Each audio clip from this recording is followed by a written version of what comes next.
Hello friends, good morning. Welcome to our YouTube channel GK study point with clear concept. तो friends, आज की इस video में हम बात करेंगे ब्रह्मांड से संबंधित प्रमुख अवधारणाओं के बारे में तथा साथ साथ इसके इंपॉर्टेंट फैक्ट्स एवं इंपॉर्टेंट क्वेश्चनों पर भी चर्चा करेंगे। तो फ्रेंड्स, हमारी वीडियो को लाइक कर दें और हमारी इस वीडियो को शेयर भी कर दें तथा अगर आपने हमारे चैनल को अभी तक सब्सक्राइब नहीं किया है तो सब्सक्राइब कर लें तथा साथ साथ बेल आइकन को भी प्रेस कर लें, जिससे आगे आने वाली किसी भी वीडियो का नोटिफिकेशन आपको तुरंत प्राप्त हो सके। तो फ्रेंड्स, चलते हैं अपने टॉपिक की ओर। हमारा जो टॉपिक है वो है ब्रह्मांड से संबंधित प्रमुख अवधारणाएं। तो फ्रेंड्स, ब्रह्मांड से संबंधित प्रमुख अवधारणा के बारे में अगर बात करें कि सबसे पहला हमारे मन में यही प्रश्न उठता है कि ब्रह्मांड क्या है। तो देखो, ब्रह्मांड के बारे में अगर बात करें हम तो सबसे पहले एक विचार ये आता है कि ब्रह्मांड में क्या चीज़ है कि हमें जो कुछ भी दिख रहा है पृथ्वी पर, यहाँ अपने चारों तरफ जो कुछ भी दिखाई दे रहा है, उस सभी के बारे में मानव ने पहले सोचा कि ये सारी चीज़ें क्या हैं। फिर उसके दिमाग में एक प्रकृति का, पूरे संसार का एक चित्र उभरा और इसी संसार में जो उसके दिमाग में चित्र उभरा कि ये ऐसा है, ये ऐसा है, उस सभी को उसने ब्रह्मांड का नाम दे दिया। यानी हम अब छोटे रूप में या सरल रूप में ऐसा कह सकते हैं कि इस संसार में यानी छोटे से छोटे लेकर महान गैलेक्सियों तक, यानी महान आकाश गंगाओं तक जो कुछ भी है, उन संपूर्ण चीज़ को यानी उनके सम्मिलित रूप को ही हम क्या कहते हैं, ब्रह्मांड कहते हैं फ्रेंड्स। तो उसी ब्रह्मांड की अवधारणाओं के बारे में कि प्राचीन काल में जो भूगोलवेत्ता थे, जो खगोल शास्त्री थे, उन्होंने क्या क्या अपने विचार दिए, क्या क्या अवधारणाएं प्रस्तुत की इस ब्रह्मांड से संबंध में कि ब्रह्मांड की उत्पत्ति कैसे हुई, ब्रह्मांड कहाँ से आया, कैसे बना, उन संबंधित जितनी भी अवधारणाएं, उन सभी अवधारणाओं के बारे में आज हम इस वीडियो में चर्चा करेंगे फ्रेंड्स। तो सबसे पहले हम ब्रह्मांड के बारे में जान लेते हैं कि ब्रह्मांड क्या चीज़ है। तो फ्रेंड्स, जो ब्रह्मांड है, अगर इसके बारे में बात करें हम ब्रह्मांड के बारे में कि मानव मस्तिष्क में एक क्रमबद्ध रूप में जब संपूर्ण विश्व का चित्र उभरा तो उसने ब्रह्मांड की संज्ञा दी। क्या दी?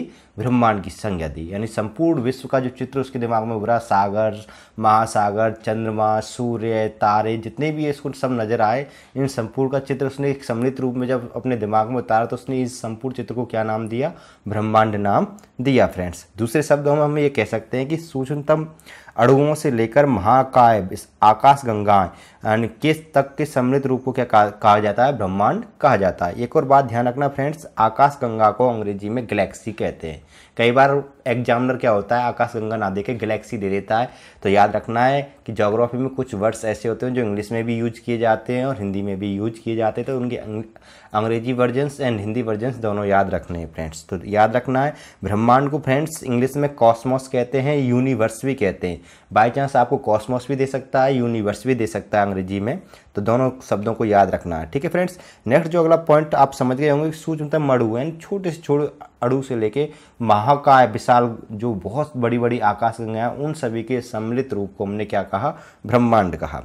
अब ब्रह्मांड के अंतर्गत कौन कौन सी चीज़ें आती हैं ये भी देख लेते हैं फ्रेंड्स। सबसे पहली बात, जो हमारे सामने जो नज़र आ रहा है, पृथ्वी नज़र आती है, हमें धरती नज़र आती है, आकाश नज़र आता है, सूर्य नज़र आता है, चंद्रमा नज़र आता है, तारे नज़र आते हैं, सागर, महासागर, नदियाँ, ये सभी नज़र आती हैं। और ये जो सभी जितनी भी चीज़ें हमें नज़र आती हैं, ये सभी क्या है? ब्रह्मांड है। और इनके अलावा ब्रह्मांड में बहुत सारी आकाशगंगाएँ, उल्काएँ, धूमकेतु, क्षुद्र ग्रह और नक्षत्र, ये सभी क्या होते हैं? ब्रह्मांड में ही शामिल होते हैं। तो ब्रह्मांड के अंतर्गत उन सभी आकाशीय पिंडों एवं उल्काओं व समस्त सौर परिवार जिसमें सूर्य, चंद्र आदि भी सम्मिलित है का अध्ययन किया जाता है। ठीक है फ्रेंड्स, और एक और बात याद रखें, इस ब्रह्मांड में बहुत सारी आकाश गंगाएं, असंख्य आकाश गंगाएं जिनको हम गिन भी नहीं सकते। तो उनमें एक आकाश गंगा है, उसका नाम है मिल्की वे। क्या नाम है फ्रेंड्स? मिल्की वे, जिसको हिंदी में दुग्ध मेखला कहते हैं। और उसी दुग्ध मेखला का भाग है हमारा जो पृथ्वी है, उसी दुग्ध मेखला की क्या है? आकाशगंगा की भाग है। तो याद रखें कि हमारे ब्रह्मांड में असंख्य आकाशगंगाएं हैं और उन्हीं आकाशगंगाओं में एक दुग्ध मेखला नाम की आकाशगंगा है और उसी दुग्ध मेखला आकाशगंगा का भाग क्या है? हमारी पृथ्वी है फ्रेंड्स। ठीक है, उसी परिवार का हिस्सा है। तो याद रखें, हमारी पृथ्वी इन्हीं असंख्य आकाशगंगाओं में से एक दुग्ध मेखला यानी इंग्लिश में इसको बोलते हैं मिल्की वे नामक आकाशगंगा में स्थित है। तो याद रखना है कि हमारी पृथ्वी किस आकाशगंगा में स्थित है फ्रेंड्स? तो दुग्ध मेखला में स्थित है। बाई चांस अगर दुग्ध मेखला ना दे तो मिल्की वे भी दे सकता है ऑप्शन में। तो दोनों याद रखने फ्रेंड्स, मिल्की वे यानी दुग्ध मेखला को कहते हैं, एक आकाशगंगा है और इसी आकाशगंगा के परिवार का हिस्सा है हमारी पृथ्वी। ठीक है फ्रेंड्स, तो ये पॉइंट्स यहाँ तक सारे क्लियर हुए हैं फ्रेंड्स। तो नेक्स्ट उसके बाद में अगला जो पॉइंट्स है फ्रेंड्स वो ये है कि ब्रह्मांड से संबंधित प्रमुख अवधारणाएं क्या क्या थी फ्रेंड्स। तो सबसे पहले हम जिस अवधारणा के बारे में बात करेंगे तो वो करेंगे क्लॉडियस टॉलमी के बारे में। इससे पहले हमने जो अपनी इससे पहले की जो पूर्व वीडियो डाली थी उसमें क्लॉडियस टॉलमी की सारी पुस्तकों के बारे में, सारी सिद्धांतों के बारे में हमने चर्चा कर ली थी फ्रेंड्स।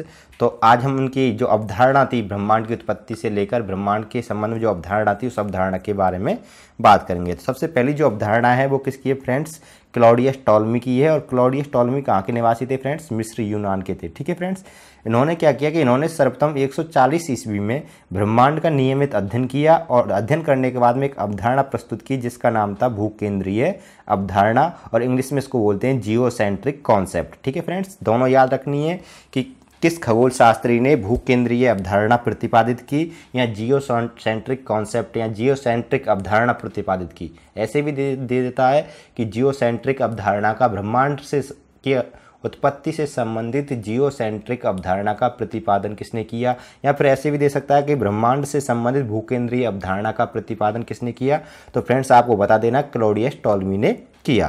तो इन्होंने इस अवधारणा में क्या बताया फ्रेंड्स, तो इन्होंने इस अवधारणा में बताया कि पृथ्वी है वो ब्रह्मांड के केंद्र में है। किसमें फ्रेंड्स, ब्रह्मांड के केंद्र में है तथा सूर्य व ग्रह इसके क्या करते हैं, परिक्रमा करते हैं। ऐसा इन्होंने अपनी अवधारणा में बताया। इनकी जो अवधारणा है उस अवधारणा के नाम से ही पता चल रहा है कि भूकेंद्रीय अवधारणा, यानी हमारी पृथ्वी है, भूमि है, उसको क्या उसने केंद्र में माना। पृथ्वी को किसमें माना, केंद्र में माना। और इसके चारों ओर कौन चक्कर लगा रहे हैं, सूर्य, चंद्रमा, ये सभी क्या है इस पृथ्वी के चारों ओर चक्कर लगा रहे हैं। तो इसने केंद्र में किसको माना, भू को माना, यानी पृथ्वी को माना। इसलिए इस अवधारणा का नाम क्या दिया गया, भूकेंद्रीय अवधारणा नाम दिया गया, जियोसेंट्रिक कॉन्सेप्ट नाम दिया गया। तो याद रखना है कि किस अवधारणा के अनुसार या किसके अनुसार पृथ्वी ब्रह्मांड के केंद्र में है। या ऐसा भी क्वेश्चन एग्जाम में पूछा गया कि किसने, निम्न में से किसने पृथ्वी को ब्रह्मांड के केंद्र में माना था, ऐसा भी क्वेश्चन पूछ लिया गया। तो फ्रेंड्स अच्छे से समझ लेना, प्रतियोगी परीक्षाओं के लिए बहुत ही ज़्यादा इंपॉर्टेंट है ये अवधारणाएं, बहुत ही ज़्यादा पेपरों में पूछी जाती है, एग्जाम से पूछी जाती हैं।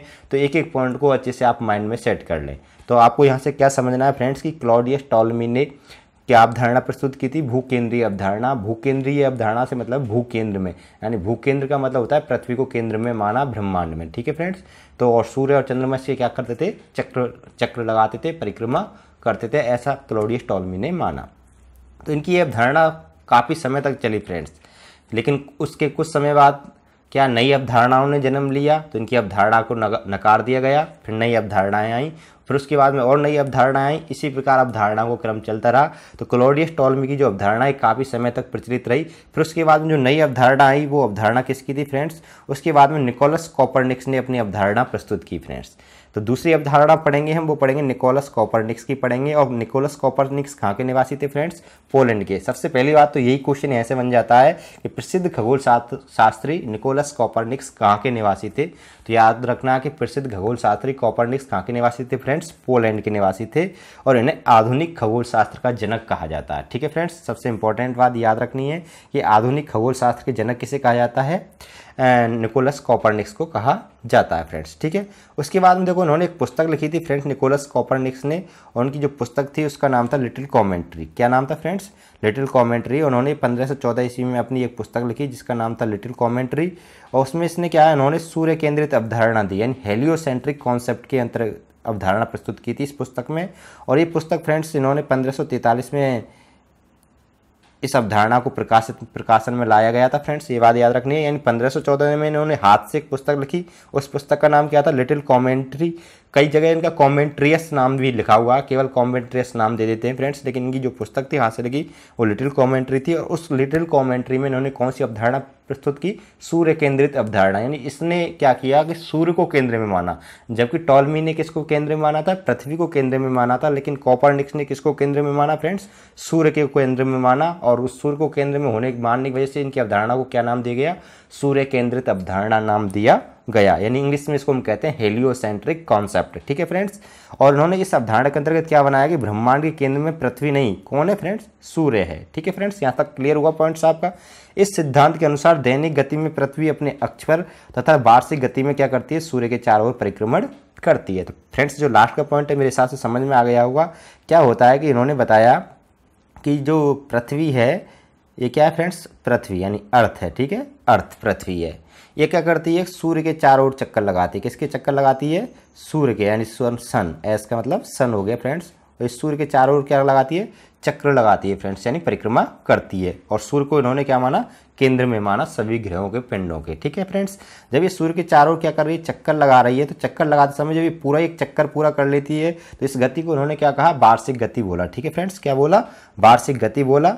ठीक है, और जब ये अपने अक्ष पर ही एक ही जगह घूमती रहती है, यानी एक बार चक्र अपने अक्ष पर ही लगा लेती है, उसको उन्होंने क्या बनाया, दैनिक गति कहा इन्होंने। और दैनिक गति के अंतर्गत क्या है कि जब ये सूर्य के सामने पृथ्वी आती है तब तो दिन होता है, लेकिन जब इसका जो अग्रभाग है वो पश्चिम की ओर हो जाता है, पीछे की ओर हो जाता है, अपने अक्ष पर घूमते समय सूर्य से पीछे की ओर हो जाता है, तो उस समय क्या हो जाती है फ्रेंड्स, रात हो जाती है, ऐसा इनका मानना था। ठीक है फ्रेंड्स, यहाँ तक क्लियर हुआ फ्रेंड्स। नेक्स्ट उसके बाद में जो अगला पॉइंट्स है हमारा, तो इस देखो इसमें याद रखना फ्रेंड्स, निकोलस कोपरनिकस में कि पोलैंड के निवासी थे, इन्हें आधुनिक खगोल शास्त्र का जनक कहा जाता है। इन्होंने 1514 में अपनी एक पुस्तक लिखी, लिटिल कॉमेंट्री, इनकी प्रसिद्ध पुस्तक है, हस्तलिखित, याद रखना। उन्होंने इस पुस्तक में कौन सी अवधारणा का प्रतिपादन किया, सूर्य केंद्रित अवधारणा का, जिसको इंग्लिश में हम क्या बोलते हैं, हेलियोसेंट्रिक कॉन्सेप्ट बोलते हैं। और इनकी अवधारणा के अंतर्गत क्या कहा गया था कि पृथ्वी पृथ्वी क्या है, केंद्र में नहीं है, सूर्य केंद्र में है। क्या है फ्रेंड्स, सूर्य केंद्र में है, ऐसा इन्होंने कहा था। ठीक है, और इसी सिद्धांत के अनुसार पृथ्वी की अपने अक्ष पर घूमती है तो दिन रात बनते हैं, और जब सूर्य के चारों परिक्रमा करती है, पूरा घूर्णन की एक परिक्रमा करती है, तो क्या बनती है फ्रेंड्स, ऋतुएं बनती हैं। ठीक है, क्लियर हुआ पॉइंट्स यहाँ तक, क्लियर फ्रेंड्स। नेक्स्ट उसके बाद में थर्ड अवधारणा थी फ्रेंड्स, वो थी गैलीलियो की। किसकी थी, गैलीलियो की थी। ठीक है, गैलीलियो कहाँ के निवासी थे, सबसे पहले ये बात याद रखनी है कि गैलीलियो इटली के निवासी थे। यही क्वेश्चन यहाँ से याद रखना है सबसे पहला तो, कि गैलीलियो कहाँ के निवासी थे, इटली के निवासी थे। कोपरनिकस कहाँ के निवासी थे, पोलैंड के निवासी थे। टॉलेमी कहाँ के निवासी थे, यूनान के निवासी थे। ठीक है फ्रेंड्स, इस प्रकार सारे पॉइंटों को आपको याद करना है। इन्होंने क्या किया कि इन्होंने 1610 ईस्वी में दूरबीन का आविष्कार किया फ्रेंड्स, टेलीस्कोप, जिसको इंग्लिश में हम क्या बोलते हैं, टेलीस्कोप बोलते हैं फ्रेंड्स। तो उन्होंने दूरबीन का आविष्कार किया कब, 1610 ईस्वी में। दूसरा क्वेश्चन यहाँ से याद रखना है कि किसने दूरबीन का आविष्कार किया था फ्रेंड्स, तो गैलीलियो ने किया था। गैलीलियो कहाँ के निवासी थे, इटली के। गैलीलियो ने दूरबीन का आविष्कार कब किया था, 1610 ईस्वी में किया। ठीक है, जिसके बाद में क्या हुआ, ब्रह्मांड के अध्ययन करने में क्या हुआ, आमूल चूल परिवर्तन हुआ। यानी उसके बाद में जब दूरबीन का आविष्कार हो गया तो ब्रह्मांड के अध्ययन करने में क्या है, काफ़ी सरलता महसूस हुई। और एक और बात याद रखनी है कि गैलीलियो ने ही, मतलब दूरबीन के आविष्कारक गैलीलियो ने क्या किया था कि कोपरनिकस का जो सिद्धांत दिया था, उन्होंने सूर्य केंद्रित अवधारणा दी थी, उस अवधारणा को क्या किया था, उन्होंने पुष्टि की थी, उसको सही बताया था। किसने, गैलीलियो ने। अपनी दूरबीन से देखकर, ब्रह्मांड में देखकर दूरबीन की सहायता से उन्होंने क्या कहा कि जो कोपरनिकस ने कहा है कि सूर्य क्या है, ब्रह्मांड के केंद्र में है, वो सत्य बात है। ऐसा पुष्टि किसने की थी, गैलीलियो ने की थी। तो याद रखना, एक बार यूपीएससी के एग्जाम में क्वेश्चन पूछा गया था कि किसने कोपरनिकस के सिद्धांत की पुष्टि की थी। ठीक है, तो याद रखना गैलीलियो ने की थी। किसने की थी फ्रेंड्स, गैलीलियो ने। नेक्स्ट अगला क्वेश्चन जो अवधारणा है वो है जोहान्स केपलर की। किसकी है फ्रेंड्स, जोहान्स केपलर की है। और ये केपलर महोदय कहाँ के निवासी थे फ्रेंड्स, जर्मनी के निवासी थे। और इन्होंने क्या किया कि इन्होंने 16वीं शताब्दी में ग्रही कक्षाओं की गतियों के 3 आधारभूत नियमों की खोज की। कितने, 3 आधारभूत नियमों की। और किसके, ग्रही कक्षाओं की गतियों के 3 आधारभूत नियमों की खोज की। परंतु इसमें भी इन्होंने सूर्य को क्या माना, ब्रह्मांड का केंद्र माना। और जोहान्स केपलर को नवीन खगोल शास्त्र का क्या कहा जाता है फ्रेंड्स, जनक कहा जाता है। ठीक है, ये याद रखना है। आधुनिक का किसे कहा जाता है, उसको कोपरनिकस को कहा जाता है आधुनिक खगोल शास्त्र का जनक। और नवीन खगोल शास्त्र का जनक किसे कहा जाता है, जोहान्स केपलर को कहा जाता है। तो इनका जो सबसे ज़्यादा इंपॉर्टेंट जो परीक्षा में जो पॉपुलर क्वेश्चन है फ्रेंड्स, जो ज़्यादा पूछा जाता है वो यही पूछा जाता है कि किसने ग्रही कक्षाओं की गतियों के नियम दिए थे, तो जोहान्स केपलर ने दिए थे। जोहान्स केपलर कहाँ के निवासी थे, जर्मनी के। उन्होंने एक क्वेश्चन और पूछा जाता है, ग्रही कक्षाओं के कितने नियम दिए थे, केपलर ने 3 दिए थे। याद रखना है, बहुत इंपॉर्टेंट पॉइंट्स है, बहुत मोस्ट है फ्रेंड्स, एग्जाम में बहुत पूछे जाते हैं। ये सारे पॉइंट्स हम करा रहे हैं प्रतियोगी परीक्षाओं के लिए, बहुत ही इंपॉर्टेंट है। और एक लंग से एक तरफ से हम आपको ज्योग्राफी पढ़ा रहे हैं फ्रेंड्स अपनी वीडियो में, कि ज्योग्राफी के सारे कॉन्सेप्ट को लेते हुए, एक एक पॉइंट को लेते हुए हम एक तरफ से आपके सारे टॉपिक्स क्लियर कराते हुए जाएंगे ज्योग्राफी के, जिससे आपको ज्योग्राफी सब्जेक्ट को कहीं और पढ़ने की आवश्यकता ही नहीं पड़ी। एक बार आपने यहाँ पे सारे टॉपिक्स क्लियर कर लिए फ्रेंड्स, तो आपकी ज्योग्राफी कंप्लीट। ठीक है फ्रेंड्स। नेक्स्ट उसके बाद में अगला जो पॉइंट है फ्रेंड्स, हमारा जो अगली अवधारणा है वो है विलियम हर्शेल की। किसकी है फ्रेंड्स, विलियम हर्शेल की। विलियम हर्शेल ने क्या किया था फ्रेंड्स, इन्होंने क्या किया कि जो गैलीलियो ने दूरबीन की खोज की, टेलीस्कोप की खोज की, तो उन्होंने उस दूरबीन की सहायता से क्या किया, पूरे ब्रह्मांड का अध्ययन किया। ठीक है, तो ये क्वेश्चन कई बार पूछा गया था कि प्रथम व्यक्ति कौन थे जिन्होंने दूरबीन की सहायता से ब्रह्मांड का अध्ययन किया था। तो याद रखना, ऐसा नहीं है गैलीलियो ने दूरबीन का आविष्कार तो किया था, लेकिन उन्होंने ब्रह्मांड का अध्ययन नहीं किया था कंप्लीटली। उन्होंने केवल सहायता से बता दिया कि जो कह रहे सत्य है, लेकिन उन्होंने ब्रह्मांड का अध्ययन नहीं किया। दूरबीन की सहायता से जो ब्रह्मांड का अध्ययन किया था, ऐसे पहले व्यक्ति थे विलियम हर्शेल। और विलियम हर्शेल कहाँ के निवासी थे फ्रेंड्स? ब्रिटेन के निवासी थे। याद रखना कि विलियम हर्शेल कहाँ के निवासी थे? ब्रिटेन के निवासी थे। और उन्होंने 1805 ईस्वी में दूरबीन की सहायता से अंतरिक्ष का अध्ययन कर बताया कि सौरमंडल आकाशगंगा का क्या है, एक अंश मात्र है। ठीक है, हमारा जो सौरमंडल है, जो दुग्ध मेखला, जो आकाशगंगा है, जो सौरमंडल है, उस आकाशगंगा का क्या है, एक अंश है, छोटा सा अंश है। यानी कह सकते हैं कि आकाशगंगा बहुत बड़ी है, यानी बहुत बड़ी है। और ये हमारा सौरमंडल है, जिस सौरमंडल में क्या आते हैं फ्रेंड्स? सूर्य आता है, सूर्य के साथ 8 ग्रह आते हैं और उनके उपग्रह, क्षुद्र ग्रह और छोटे छोटे धूमकेतु आते हैं। वो क्या है, एक पूरी आकाशगंगा का एक छोटा सा हिस्सा है। ठीक है फ्रेंड्स, ऐसा किसने कहा था? विलियम हर्शेल ने कहा था फ्रेंड्स। नेक्स्ट उसके बाद में जो अगली अवधारणा थी फ्रेंड्स, वो है एडियन पॉवेल हब्बल की। ठीक है फ्रेंड्स, एडियन पॉवेल हब्बल, यानी शॉर्ट में इनका नाम है हब्बल। और हब्बल की जो अवधारणा है उसके बारे में पढ़ेंगे। सबसे पहले ये जान लेते हैं कि जो एडविन पॉवेल हब्बल थे, कहाँ के निवासी थे फ्रेंड्स? अमेरिका के निवासी थे। याद रखना, अमेरिका के थे। सारे पॉइंट्स मैंने बता रहा हूँ फ्रेंड्स कि विलियम हर्शेल कहाँ के निवासी थे? ब्रिटेन के। हब्बल कहाँ के निवासी थे? अमेरिका के। ठीक है फ्रेंड्स, तो हब्बल ने क्या किया कि इन्होंने 1925 ईस्वी में स्पष्ट किया कि दृश्य पथ में आने वाले ब्रह्मांड का व्यास 225 करोड़ प्रकाश वर्ष है। इसके अंदर हमारी आकाशगंगा की भांति क्या है, लाखों आकाशगंगाएं। ठीक है, तो उन्होंने कहा, क्या कहा कि ब्रह्मांड में जो भी हमें दिखाई देता है वो क्या है कि ब्रह्मांड के व्यास का 250 करोड़ प्रकाश वर्ष है। ठीक है, हम कह सकते हैं कि जो ब्रह्मांड का व्यास होता है फ्रेंड्स, उसके व्यास का 250 करोड़ प्रकाश वर्ष है, ये व्यास है फ्रेंड्स, और इतना हमें दिखाई देता है। तो ये 250 क्या है, इन्होंने माना प्रकाश वर्ष माना। और इसने एरिया में जो हमको दिखाई दे रहा है, इतने एरिया में इन्होंने क्या है, लाखों आकाशगंगाओं की बात कही। और इनकी जो सिद्धांत था, इनके सिद्धांत को मिश्रित क्या कहा गया था फ्रेंड्स? मिश्रित सिद्धांत कहा गया था। मिश्रित सिद्धांत कहा गया था। याद रखें, मिश्रित ब्रह्मांड सिद्धांत कहा गया था। मिश्रित ब्रह्मांड सिद्धांत कहा गया था इनके सिद्धांत को, एडविन पॉवेल हब्बल के सिद्धांत को। नेक्स्ट उसके बाद में जो अगला पॉइंट्स है फ्रेंड्स, वो है ब्राह्मीर का। ये ब्राह्मीर कहाँ के थे? भारत के थे। और उन्होंने 6ठी शताब्दी में, यानी कॉपरनिकस से लगभग 1000 वर्ष पहले ही बता दिया था कि चंद्रमा पृथ्वी की परिक्रमा करता है और पृथ्वी सूर्य की परिक्रमा करती है। कैसा? ऐसा किसने बता दिया था? ब्राह्मीर ने। कब बता दिया था? 6ठी शताब्दी में, यानी कॉपरनिकस ने जब अपनी सूर्य केंद्रित अवधारणा का प्रतिपादन किया था, उससे 1000 वर्ष पहले ही भारत के ब्राह्मीर ने बता दिया था कि जो पृथ्वी है वो क्या करती है, सूर्य के चारों ओर परिक्रमा करती है। और जो पृथ्वी का जो परिक्रमा करता है वो कौन करता है? चंद्रमा करता है। ठीक है फ्रेंड्स, तो ये मून हो गया, ये कौन हो गई? अर्थ हो गई, और ये क्या हो गया? एस हो गया फ्रेंड्स। ठीक है, तो पृथ्वी है वो किसका चक्कर लगा रही है? सूर्य का। और पृथ्वी के चक्कर कौन लगा रहा है? चंद्रमा। ऐसा किसने बता दिया था? ब्राह्मीर ने पहले ही बता दिया था, कॉपरनिकस की सूर्य केंद्रित अवधारणा से पहले 1000 वर्ष पहले ही बता दिया था। ठीक है फ्रेंड्स, तो इस प्रकार फ्रेंड्स जो आज की वीडियो है, आज की वीडियो की जो हमारी सारी अवधारणाएं थी वो यहाँ कंप्लीट होती हैं फ्रेंड्स। सातों की 7 अवधारणाएं हमने बताई हैं इसमें। सातों ही परीक्षाओं की दृष्टि से बहुत इंपॉर्टेंट हैं। याद रखना, कई बार ये ऐसा भी पूछ सकता है किसने सर्वप्रथम बताया था कि चंद्रमा पृथ्वी की परिक्रमा करती है जबकि पृथ्वी सूर्य की परिक्रमा करती है? तो ऐसा आंसर देना है इसका ब्राह्मीर ने। किसने बताया था फ्रेंड्स? ब्राह्मीर ने बताया था। और ये बात याद रखना, मिश्रित ब्रह्मांड सिद्धांत किसने दिया था? एडविन पॉवेल हब्बल ने दिया था। और हब्बल कहाँ के निवासी थे फ्रेंड्स? अमेरिका के निवासी थे। और ये भी याद रखना है कि किसने सर्वप्रथम ब्रह्मांड का अध्ययन दूरबीन की सहायता से किया? तो हर्शेल ने किया था। कहाँ के निवासी थे फ्रेंड्स?